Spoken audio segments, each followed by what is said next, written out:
We live in this country. That's the thing about it, is we actually live here. The stuff on this paper, I didn't make this stuff up. I went and found this stuff in the news. That's the stuff that's actually going on in the country that we live in. I don't know what else to say. I'm Melissa Dykes. Welcome to Truthstream News Episode 3. And I apologize, I was just laughing. What if I told you that every moment you've been alive, you've been trapped in a box? A form of control, a virtual prison. You can't see, taste, smell, touch, or hear. What is the key? How would you break free? How?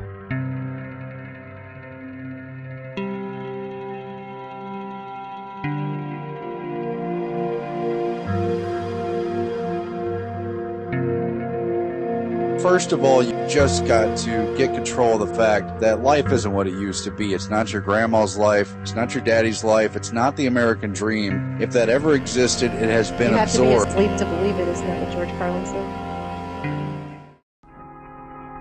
And now, this week, in the creeping horror.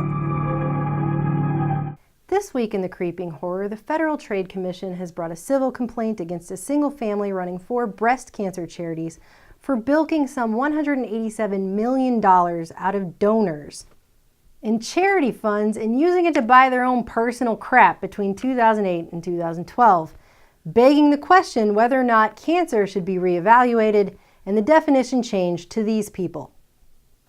The charities include the Breast Cancer Society, the Cancer Fund of America, Cancer Support Services, and the Children's Cancer Fund of America. They spent this money on things like cruises and Victoria's Secret lingerie and cars. I guess all the while laughing all the way to the bank at people dying of cancer. Cancer is 1 in 2 for men and 1 in 3 for women in this country, and it's rising astronomically for children. And any meaningful cures have long ago been suppressed by the allopathic medicine system and the pharmaceutical industrial complex, which would rather go ahead and keep ripping things out of you and filling you full of chemicals than to actually find or give you the cure, because what are they going to do? Cure themselves out of $187 million to spend on Victoria's Secret bras? Or are they going to cure themselves out of a job? Hey guys, don't you feel freaking amazing when you buy a product with a pink ribbon on it? Well, don't. But aren't you contributing to the fight against cancer? You're not. Through Walks for Breast Cancer and Pink Ribbon product sales, one organization has raised over $500 million. Million! Can you imagine the impact that's had on breast cancer research? Well, no, you can't, because it hasn't really done much. But hey, let's keep putting pink ribbons all over everything and running for the cure. Hey, by the way, where's the run for the cause? Oh, speaking of, I think we actually have some secret behind-the-scenes footage that's never before been seen that was found inside of one of the foundation's vaults. Can we go ahead and play that?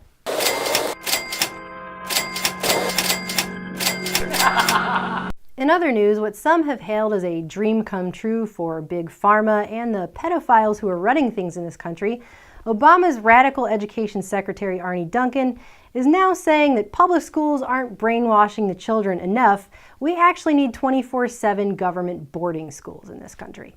Stating that there are, quote, just certain kids we should have 24/7, Duncan also claimed that we should turn all of our schools into community centers for some more after-school programming in what has come to be called the government's, quote, cradle-to-career education agenda. This is the same guy who gave a speech to the United Nations Educational, Scientific, and Cultural Organization, UNESCO, about his vision for education reform in the United States, during which he quoted Nelson Mandela in saying, "Education is the most powerful weapon which you can use to change the world." Which might not be so bad when Mandela says it, but is absolutely horrifying in context when this man says it.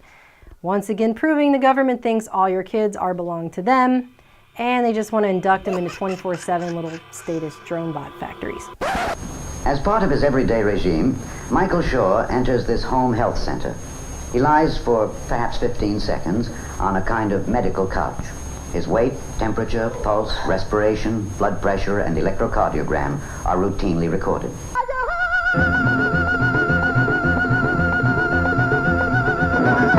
And now Aaron has some stuff he would like to share with you. Aaron. Hi, Melissa.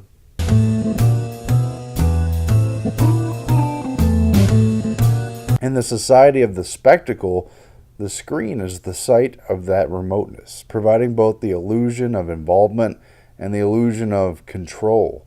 As our actual impact on decision-making in the corporate, political, and militaristic spheres of society has decreased, the illusion of our control has been enhanced through an array of interactive and consumer technologies, television, video games, personal computers, microwave ovens, that seem instantly responsive to our needs, servo mechanisms for our desires.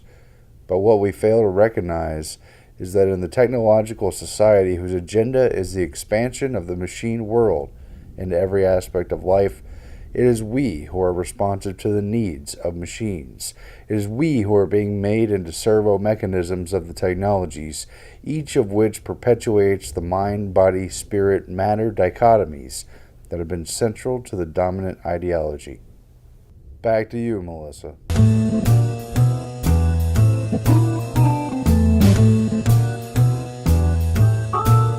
Up next, the City Council in Richmond, California has voted 5-2 in favor of supporting the Space Preservation Act and the Space Preservation Treaty to permanently ban space-based weapons after a dozen Richmond residents came forward to say they were being targeted by the government and harassed by directed energy mind control weapons. The U.S. military has been engaging in some experiments of mind control for decades that'll blow your mind. And who are the guinea pigs? Well, us, of course. Knowing the lengths the CIA will go to control society and knowing that they were capable of doing these horrific things 60 years ago, you have to wonder, what are they capable of today and what are they doing today?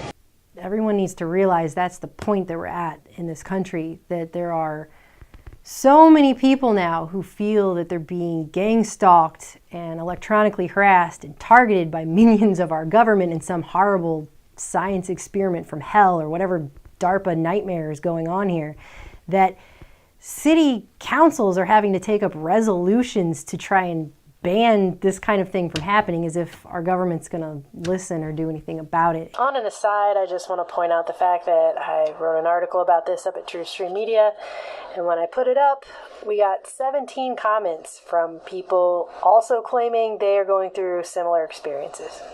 So this is widespread, it's rampant, and it really can't be covered up forever. I guess in 50 years from now, some president will apologize for it the way Clinton apologized for us radiating all those people back after World War II.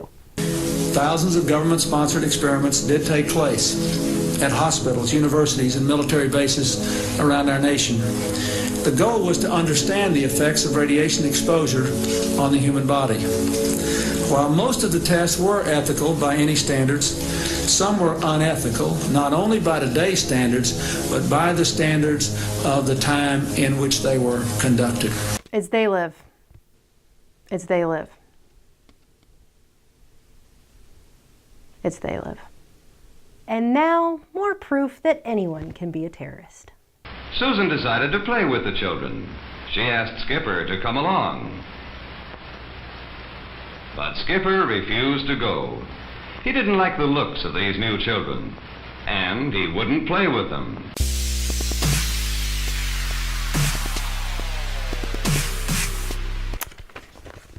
It really is they live, I'm not kidding. In an unrelated clip, let's talk about what happens to your body when you stop eating conventional foods and switch completely to organic. Meet the Palmboke family. They don't eat organic food. For the next 2 weeks, the Palmbokes are going to eat only organic. Before they begin, urine samples are taken from each of the family members. Turns out they have a number of different pesticides inside their bodies.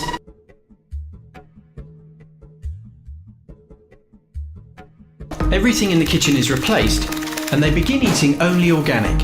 Another round of samples are taken, and now almost all the pesticides have disappeared. But I'm sure that's, a little pesticide is every day, all the time.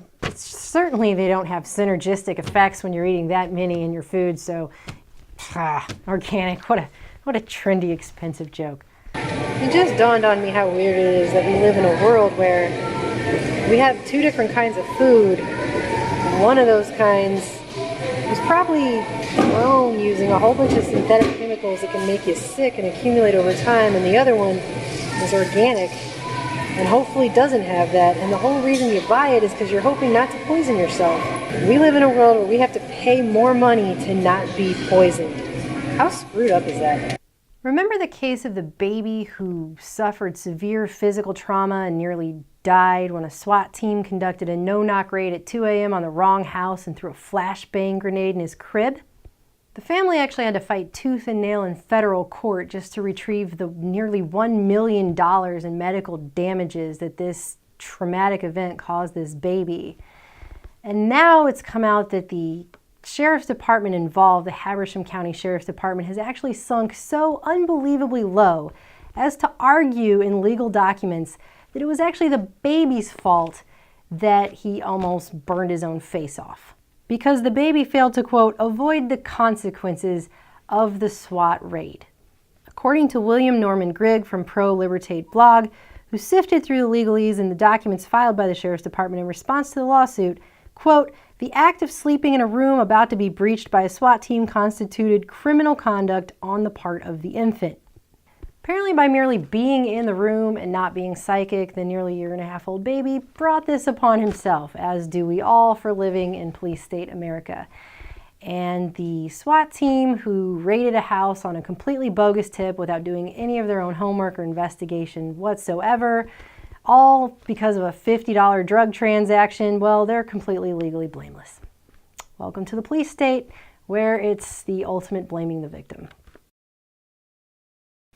I mean, I guess if these people, had a dog, I guess they should be lucky they didn't have a dog, because if they had a dog, the dog would probably be dead right now, and the police probably would have blamed the dog for shooting itself. Horrible minions of the state do to us is our fault for not getting out of the way while they bumble around and act like morons who fail to even know how to do their basic job. I mean, I feel like I do more police work when I watch an episode of The X-Files and figure out the ending 15 minutes through, and these guys can't even figure out they're going to the wrong house. I mean, how much detective work are they doing? I mean, we live in a country with the Patriot Act. I mean, they can obviously spy on people with stingray devices. They still didn't know they were going to the wrong house, and that a baby lived there, and there was a crib, and then they flashbang. I mean, in other news, a Google patent has just been released for creepy new Google toys that come with microphones, cameras, and other spy devices that spy on your child, respond to your child's social cues, and then control smart devices in your home.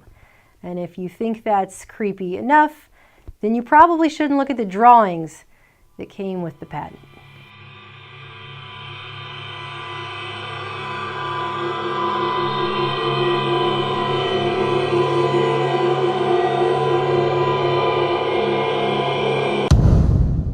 I guess Google is really hot to compete with the eavesdropping gossip bitch Barbie that came out earlier this year.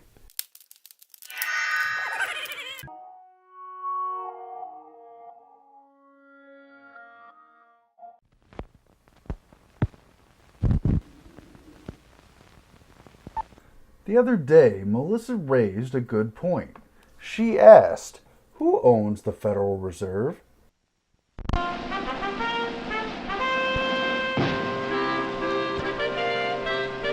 To find out, we went straight to the source, knowing that sources are a great place to find straightforward answers to important questions. Here we are, on the federalreserve.gov.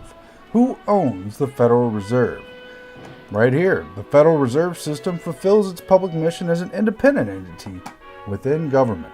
It is not owned by anyone and not a private profit-making institution. However, it's considered an independent central bank because its monetary policy decisions do not have to be approved by the president or anyone else. Not owned by anyone? Do explain, we demanded of the source. There is some oversight, but the Federal Reserve can be more accurately described as independent within government rather than independent of government. Independent within government rather than independent of government? That's confusing. I agree, said Mel. First of all, the Federal Reserve is an independent agency. There is no other agency of government which can overrule actions that we take. What should be the proper relationship between a chairman of the Fed and a president of the United States? What the relationships are don't frankly matter. The 12 Federal Reserve banks, according to federalreserve.gov, are organized similarly to private corporations, possibly leading to some confusion about ownership.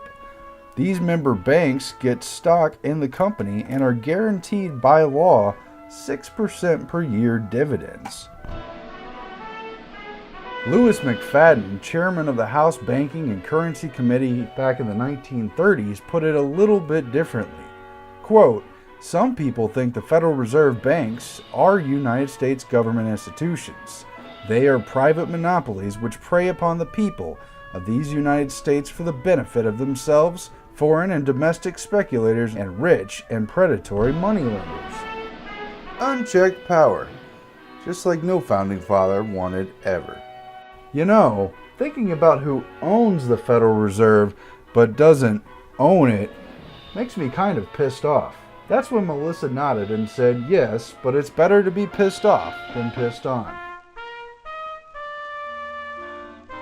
With the question of who owns the Fed so murky, perhaps the better question is, who owns you?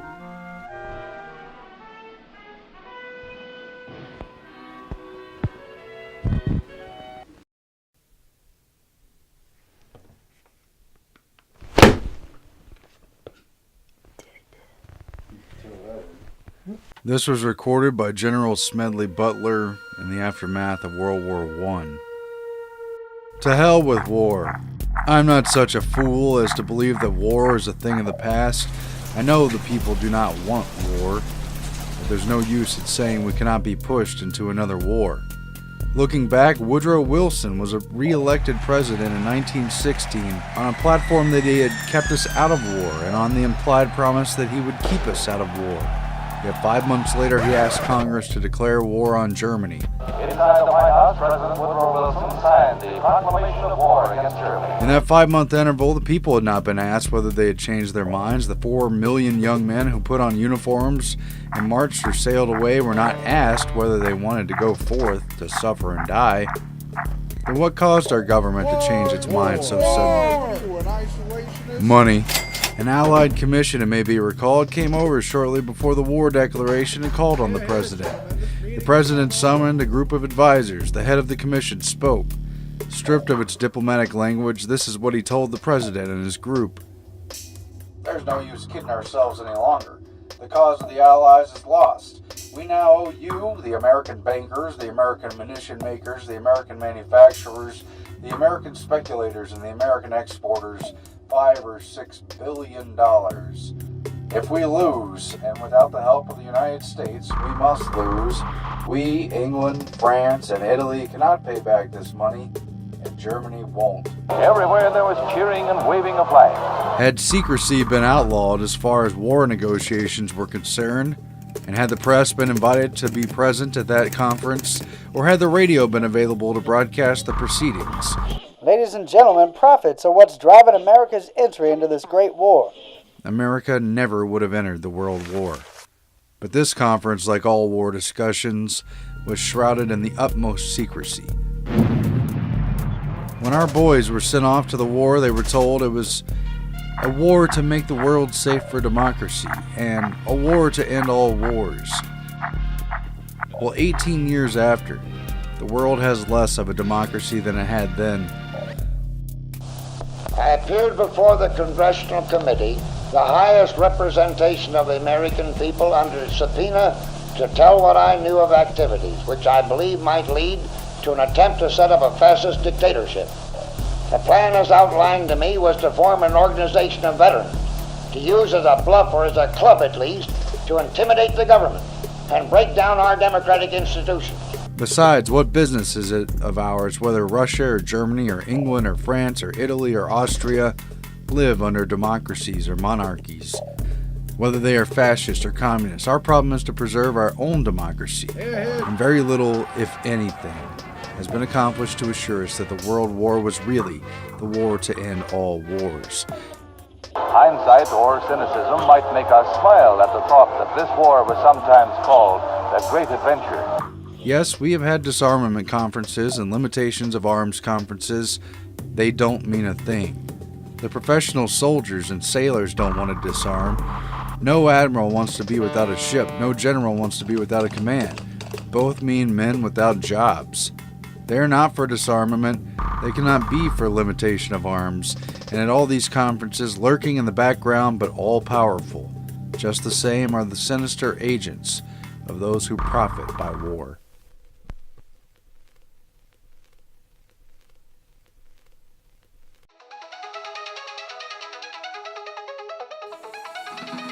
It's an all-new reality show, The Real Life Jetsons. Meet George Jetson, his boy Elroy,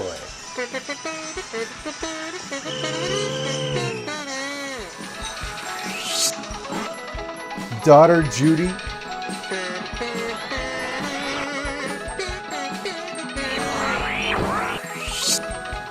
and Jane, his wife.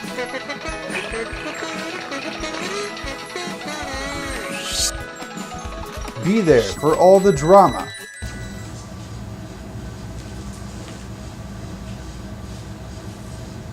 Oh, the weather looks cloudy.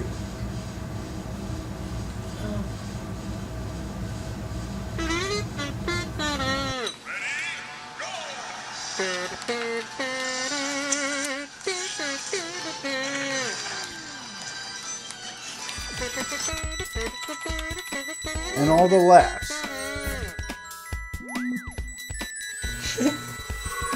Oh, our bank account has been compromised. The trendy technological future is here.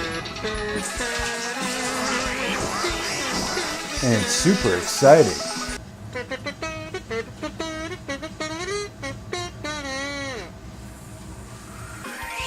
The Real Life Jetsons. Coming soon to a smart device on a grid near you. The documentary film Survival of Spaceship Earth, released in 1972, was the concept for an entire shift of civilization. Program of action that is really without precedent. To fall on its own sword and blame itself for the benefit of a handful of elites. Growth within acceptable environmental limits. And set the stage for the 1972 United Nations Earth Summit and UN programs of the future. Now, for the first time in the history of man, an international movement is underway. This building and the world's representatives hold the solution. Financed by and starring John D. Rockefeller III. President Nixon established the Commission on Population Growth. The chairman is John D. Rockefeller III. The nation should welcome and plan for a stabilized population. It was the new era of population control and eugenics. We should invite fewer people to be born. Using resources as the primary basis for human restriction. Control of the technological enterprise is just as important as control of population. It took advantage of numerous bought-out Hollywood actors and personalities, including a Golden Girl. Bunched together like that, and I missed it. An objective newsman. An ultimate loyalty and devotion to our single, beautiful, vulnerable planet. And TV detective Perry Mason. Written by John P. Holdren, later to become Obama's science czar. In 1973, you encouraged a, quote, decline in fertility. I no longer think it's productive, Senator, to focus on the optimum population for the United States. People on every continent, all facing disaster if we don't find a solution for the population explosion that now threatens the world. It worked in concert with the 1968 population bomb propaganda. The basic cause of the problem is people. The basic cause of the problem is people. The basic cause of the problem is people. It also featured Maurice Strong, putting a Rockefeller Foundation trustee in the position to demand a new deal with the entire planet. Those Countries which have produced wealth because of strong material drives, increasing of production and consumption, are simply going to have to reorient some of their own growth patterns. And they give us a completely new set of reasons. To continue along this pathway could lead to the end of our civilization. Under Agenda 21, where corporations can make mad bank. Agenda 21, Mr. President, distinguished delegates, establishes for the first time a framework to effect the transition to sustainable development. And bankers can net profits from greenwashing guilt. When we, the rich nations, are giving in perfectly formal, institutionalized tax assistance,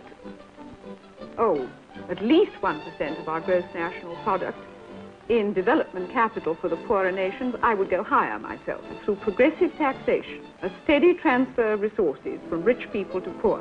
And that, I think, is the critical thing on this development environment issue. With the prelude of things to come under carbon taxes and climate change rhetoric that will make your ears scream. The inescapable fact is that man can exist only in his biosphere. Population cannot continue to grow indefinitely. Nobody questions that. This is the other part of the population problem. The fact that every child born in the developed country consumes 20 to 30 times the resources. If only they control the supply of energy. I personally feel that one of the most important incentives that we can have is to increase the price of energy. If the cost of energy were doubled, people would think about it more. And place the blame, even for breathing Earth's air, on the peoples of the globe. One of the very most important studies of the next 2 or 3 decades will be the study of heat pollution to the atmosphere by man's activities, what that actually does or will do to the climate. Less is more, apparently, for the captains of Spaceship Earth, fueled by false information on peak oil, overpopulation, and the limits to growth. Millions of people now realize for the first time that there are limits to growth, and that the planet is limited to what it can do and to the number of people it can serve. Elite captain planets of the world's most controlling regime are curtailing who can have babies, who can pursue development, and ultimately who can be free and prosperous. Only through international cooperation can we hope to correct the crisis facing all mankind. Nationalistic loyalties must become secondary to our allegiance to Earth. Secondary to our allegiance to Earth. Though it is pure propaganda, the survival of Spaceship Earth is supposed to be at the expense of you. Is it not the time now to cure the disease that we ourselves have created? Now you know. The answer is in our own hands. In your hands.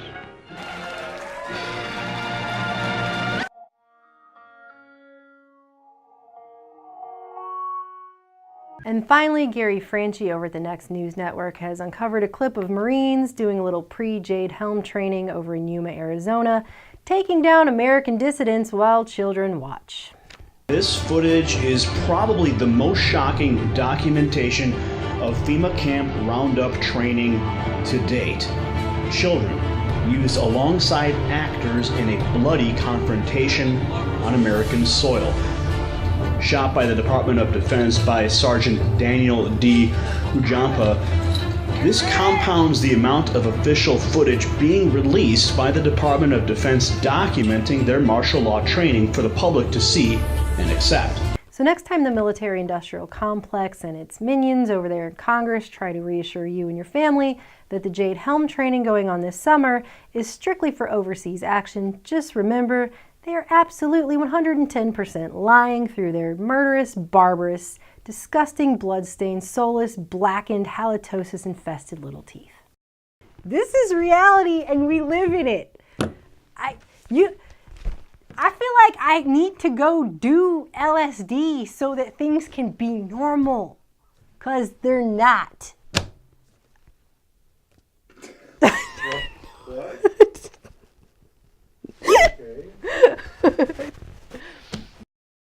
That's it for the 3rd episode of Truthstream News. If you like what you saw, please help us out by sharing this, watching it, spreading it, anything you can to help us, because this is pretty much the only job we know how to do. And we need all the help we can get.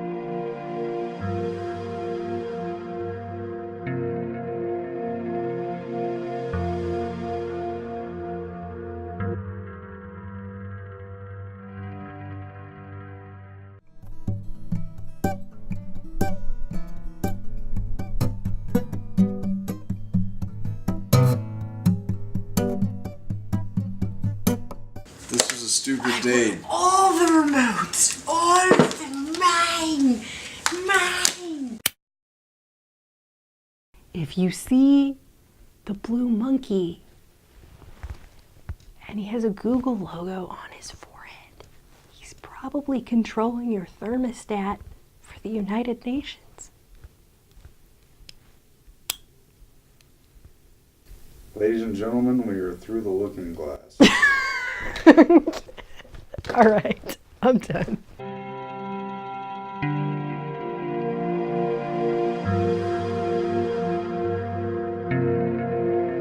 First of all, you just got to get control of the fact that life isn't what it used to be. It's not your grandma's life. It's not your daddy's life. It's not the American dream. If that ever existed, it has been absorbed. You have to be asleep to believe it, isn't that what George Carlin said? And now, this week, in the creeping horror. This week in the creeping horror, the Federal Trade Commission has brought a civil complaint against a single family running 4 breast cancer charities for bilking some $187 million out of donors in charity funds and using it to buy their own personal crap between 2008 and 2012, begging the question whether or not cancer should be reevaluated and the definition changed to these people. The charities include the Breast Cancer Society, the Cancer Fund of America, Cancer Support Services, and the Children's Cancer Fund of America. They spent this money on things like cruises and Victoria's Secret lingerie and cars. I guess all the while laughing all the way to the bank at people dying of cancer. Cancer is 1 in 2 for men and 1 in 3 for women in this country, and it's rising astronomically for children. And any meaningful cures have long ago been suppressed by the allopathic medicine system and the pharmaceutical industrial complex, which would rather go ahead and keep ripping things out of you and filling you full of chemicals than to actually find or give you the cure, because what are they going to do? Cure themselves out of $187 million to spend on Victoria's Secret bras? Are they going to cure themselves out of a job?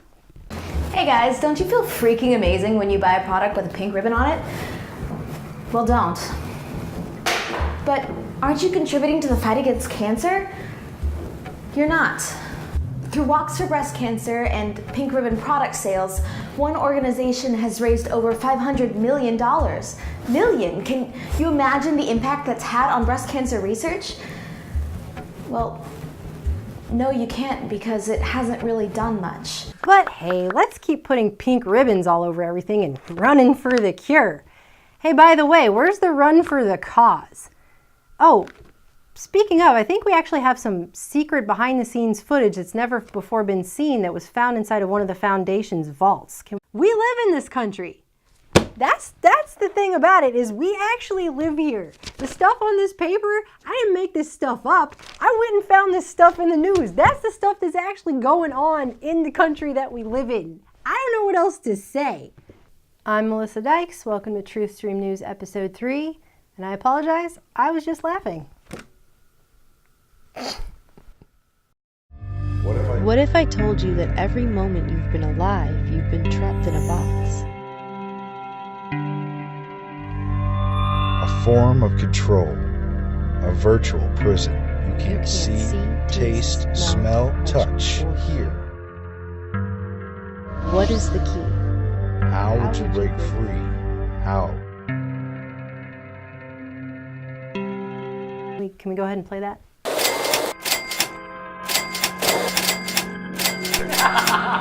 In other news, what some have hailed as a dream come true for Big Pharma and the pedophiles who are running things in this country, Obama's radical education secretary Arne Duncan is now saying that public schools aren't brainwashing the children enough. We actually need 24/7 government boarding schools in this country.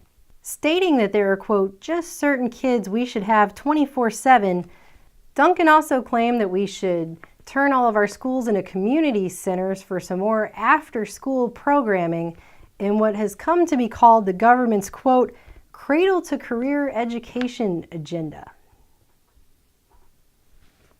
This is the same guy who gave a speech to the United Nations Educational, Scientific, and Cultural Organization, UNESCO,